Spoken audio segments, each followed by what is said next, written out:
Salut, j'espère que tu vas bien. Donc comme tu as pu le lire au titre de cette vidéo, aujourd'hui on va expliquer comment fonctionnent les marchés financiers et même le trading en 2024. Donc dans un premier temps, c'est quoi les marchés financiers et pourquoi ça a été créé? Eh bien, il faut comprendre qu'aujourd'hui, les marchés financiers, ils ont été créés principalement pour faciliter les transactions dans le monde. Et je m'explique. S'il y a par exemple 50 ans ou 100 ans en arrière, il y avait un agriculteur qui veut acheter du blé. Eh bien, c'était un peu compliqué. Pourquoi? Parce qu'il fallait qu'il trouve un vendeur, il fallait qu'il trouve la bonne période pour justement avoir le blé le moins cher possible. Il fallait justement que ce vendeur, par exemple si c'était un vendeur récurrent, il fallait qu'il soit sûr d'avoir la matière première disponible, même s'il y avait un orage ou peu importe. Il fallait vraiment que ce soit assuré d'avoir la livraison. Enfin bref, c'était un peu compliqué parce qu'il y avait plein d'événements qui pouvaient faire en sorte que ça ait un impact sur la productivité de l'agriculteur. D'accord? Donc aujourd'hui, les marchés financiers justement ont été créés pour justement entre guillemets joindre les acheteurs et les vendeurs. D'accord? Et ça justement, je vais te le montrer par la suite. Maintenant, il faut comprendre qu'il y a différents types de marchés. D'accord? Il y en a 4. Le premier étant le marché des matières premières. Donc comme je t'ai expliqué, c'est le marché là où tu vas acheter et vendre du blé, le soja, le lait et plein d'autres exemples. D'accord? Le deuxième étant le marché des indices. C'est quoi les indices? C'est très simple, si tu ne connais pas, je vais t'expliquer simplement. Imaginons que demain tu veux investir 500 euros en bourse, d'accord? Ce qui est le cas de la plupart des gens, mais que tu ne sais pas sur quoi investir et que tu veux un peu diversifier ton portefeuille. C'est-à-dire que tu veux mettre 50 euros par-ci, 50 euros par-là, 50 euros sur Microsoft, 50 euros sur Apple, enfin bref, que tu veux mettre 50 euros sur plein d'entreprises. Et bien ce que tu peux faire, c'est qu'au lieu de te prendre la tête à investir 50 euros partout, tu peux investir ces 500 euros sur par exemple le S&P 500, qui est un indice américain qui regroupe les 500 plus grosses entreprises américaines. Ce qui fait que quand tu vas investir ces 500 euros, c'est comme si tu investissais justement un peu sur ces 500 entreprises. Ce qui fait que tu vas avoir un portefeuille qui va être diversifié et qui va justement être plus sécurisé. Ensuite, tu vas avoir le marché du Forex. C'est quoi le marché du Forex? C'est très simple, c'est le marché des devises. Je pense que tu n'es pas censé savoir, mais le marché des devises, c'est justement lui qui va regrouper la valeur de toutes les devises dans le monde. Donc le pound, l'euro, le dollar néo-zélandais, enfin bref, tout ça, toutes ces devises changent constamment de valeur. Je te donne un exemple tout de suite.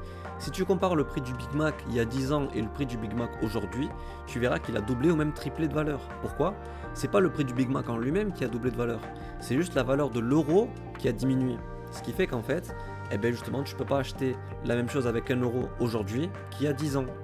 Et ça, justement, on pourra se faire des profits là-dessus, d'accord? Sur le changement de valeur des devises. Ensuite, tu vas voir le dernier, et qui est le plus récent aussi, c'est le marché des cryptos. Je pense que tu en entends de plus en plus parler, surtout qu'on rentre dans une période où on va en entendre de plus en plus parler, fin 2024.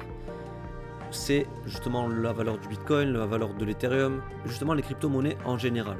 Ça n'existait pas si longtemps que ça, c'est en train d'exploser ces dernières années et on va en entendre de plus en plus parler. Quand tu sais qu'il y a des pays aujourd'hui qui font leur économie basée sur le Bitcoin, c'est pas quelque chose qui va disparaître, on va dire. D'accord? Donc maintenant rentrons dans le vif du sujet. Je vais te montrer comment tu peux avoir accès justement à toutes les cotations. Donc c'est quoi les cotations? C'est le prix de chaque actif. Donc on va se rendre sur TradingView. Si tu ne sais pas ce que c'est TradingView, c'est justement la plateforme qui va nous permettre d'avoir accès aux courbes, entre guillemets, au prix de tous les actifs. Si tu ne sais pas comment fonctionne TradingView, je pourrais te faire une vidéo par la suite, mais je pense que pour l'instant, ce n'est pas le plus important, étant donné qu'il y a énormément déjà de vidéos sur YouTube. Donc, reprenons notre exemple du blé, parce que là, je suis déjà sur le graphique du blé. Donc, oui, c'est le blé en anglais, d'accord? Comme tu peux le voir sur mon graphique, là, on a une courbe, d'accord, qui fait que fluctuer. Donc là, par exemple, tu peux le voir, que le prix il est passé ici de 1356 $, comme tu peux le voir ici à droite, d'accord, ici, tac. Et aujourd'hui, on a à 554 $, donc il a quasiment fait une divisée par 3. Donc par exemple, si aujourd'hui, imaginons, tu es un agriculteur et que tu veux vendre ton blé, d'accord, et bien toi, tu vas vouloir le vendre quand il est tout là-haut, quand il est dans les 1300 $. Tu vas pas vouloir le vendre quand il est à 554. Tu vas vouloir tout simplement maximiser tes gains et diminuer tes pertes. Et bien les marchés financiers vont te permettre de faire ça. Tout à l'heure, je t'ai dit que ça facilite les transactions. Et c'est vraiment global. Mais c'est une des branches des marchés.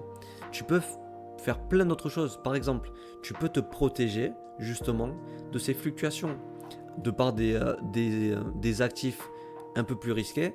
Et on ne va pas forcément les expliquer aujourd'hui. Mais tu as plein de possibilités pour justement protéger te protéger de ces baisses, d'accord? Pour que justement tu puisses avoir une garantie de vendre ton blé à un prix donné. Et pas justement que tu sois impacté par cette grosse baisse qui est due par exemple au changement climatique ou au fait qu'il y ait des changements fondamentaux qui aient justement une valeur un impact sur ton blé, tout simplement. Donc là, tu m'as entendu parler de fondamental, de technique, etc. Et là, tu peux te dire, mais de quoi il parle? T'inquiète pas, je vais t'expliquer. En fait, aujourd'hui, sur les marchés, tu vas avoir deux types d'analyse principales. Tu vas avoir ce qu'on appelle l'analyse fondamentale et l'analyse technique. Donc, pour faire simple, l'analyse technique, c'est quoi? L'analyse technique, c'est tout ce qui va avoir un lien avec ton analyse sur les graphiques. Là, par exemple, tu peux voir que j'ai ici un carré rouge et que le prix à partir de ce carré rouge, il a diminué. Et bien, c'est pas anodin parce que justement, ce carré rouge, pour moi, c'était une zone sur laquelle le prix du blé devait chuter. Je vais pas forcément rentrer en détail sur cette vidéo de comment est-ce que je savais entre guillemets que le prix allait chuter. Ça, ce sera le sujet justement de mes prochaines vidéos où je vais t'expliquer comment fonctionne la stratégie que j'utilise. Et ensuite, tu vas voir l'analyse fondamentale. L'analyse fondamentale, c'est quoi? C'est tout ce qui va avoir un lien avec l'économie en général, avec tout ce qui se passe en dehors des marchés. Je te donne un exemple. Imaginons, on reprend toujours le même exemple du blé. Tu es un agriculteur et tu as l'habitude de vendre ton blé, on va dire chaque année tu le vends à 700 $, d'accord? Sauf que tu vois dans le monde qu'on a découvert, plutôt qu'il y a beaucoup plus d'agriculteurs qui vont se mettre à cultiver du blé. Et bien qu'est-ce qui va se passer? Il faut comprendre qu'aujourd'hui le marché financier, les courbes que tu as là, elles fluctuent en fonction de l'offre et la demande, d'accord? C'est vraiment la chose la plus basique. Donc si tu as beaucoup plus de personnes qui cultivent du blé, ça veut dire que tu auras beaucoup plus d'offres et donc beaucoup plus de vendeurs. Si tu as beaucoup plus de vendeurs, eh bien, qu'est-ce qui se passe? Forcément les prix vont chuter parce que forcément pour la même quantité d'acheteurs en face, tu auras beaucoup plus de vendeurs. Donc les prix vont chuter. Inversement, je te donne un autre exemple qui va peut-être être un peu plus parlant. Le prix de l'or. On est d'accord? Mais je vais te montrer ça tout de suite, qui est justement ici. Tac, bon là, je vais juste t'enlever toutes les analyses. 2 petites secondes, voilà. Donc là, tu vois que le prix de l'or, il a explosé, d'accord? Pour plein de raisons que je vais peut-être t'expliquer dans une autre vidéo. Mais imaginons que tu te retrouves ici à ce niveau-là, d'accord? Là où je vais te mettre mal une ligne. Ah mince, j'avais oublié, je peux pas faire ça. Mais imaginons, oublie tout ce que tu as à droite du graphique, mais ici, d'accord? Imaginons que tu te trouves à gauche de la ligne bleue. Tu vois que le prix de l'or, il est stable, d'accord? Qui bouge pas énormément. Mais que d'un coup, tu vois au journal ou quoi que ce soit, qu'on a découvert une mine gigantesque d'or qui va rendre l'or beaucoup moins rare. D'accord? Parce qu'on a justement découvert qu'avec cette mine-là, on pourra extraire 50% de plus de la masse d'or dans le monde. Justement, si on a une grosse quantité d'or qui arrive sur le marché, ça veut dire que justement cet actif-là va devenir beaucoup moins rare et forcément, les prix vont chuter. D'accord? Et inversement, imaginons, on découvre que le plus gros stock d'or au monde a été brûlé ou peu importe, a explosé ou quoi que ce soit. Et bien ça veut dire qu'il y aura beaucoup moins d'or dans le monde et forcément il deviendra beaucoup plus rare. Et s'il devient beaucoup plus rare, qu'est-ce qui va se passer? Et bien son prix va augmenter. Et à partir de là, le prix va exploser à la hausse. Ça, cette hausse-là que tu vois ici, elle est expliquée par des événements fondamentaux, d'accord, avec les politiques des banques centrales, etc. Mais ça, on ne va pas rentrer dans le détail tout de suite parce que c'est un peu plus compliqué. Tout ça pour dire quoi? Tout ça pour dire que toutes les fluctuations que tu as sur les graphiques, il y a une raison derrière, d'accord?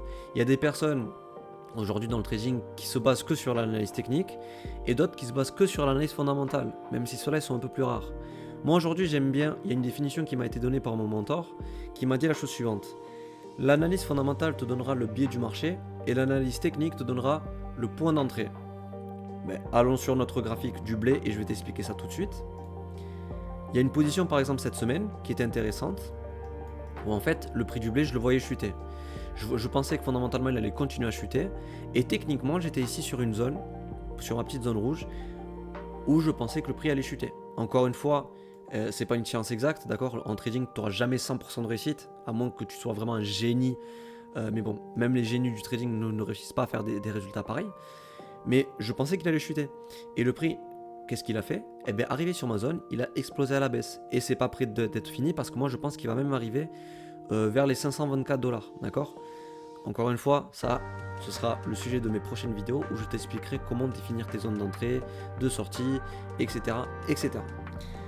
Donc voilà, ça c'était une petite vidéo pour t'expliquer déjà un peu comment fonctionne le trading, les bases vraiment de comment fonctionnent les marchés, de pourquoi ils ont été créés, de comment tu peux faire des analyses, etc., etc. Et sur mes prochaines vidéos, je vais te donner ma stratégie de comment elle fonctionne, d'accord? Donc j'espère que cette petite vidéo a pu te plaire. Si tu as des questions, n'hésite pas à les poser en commentaire. Et je te dis à la prochaine. Ciao, ciao.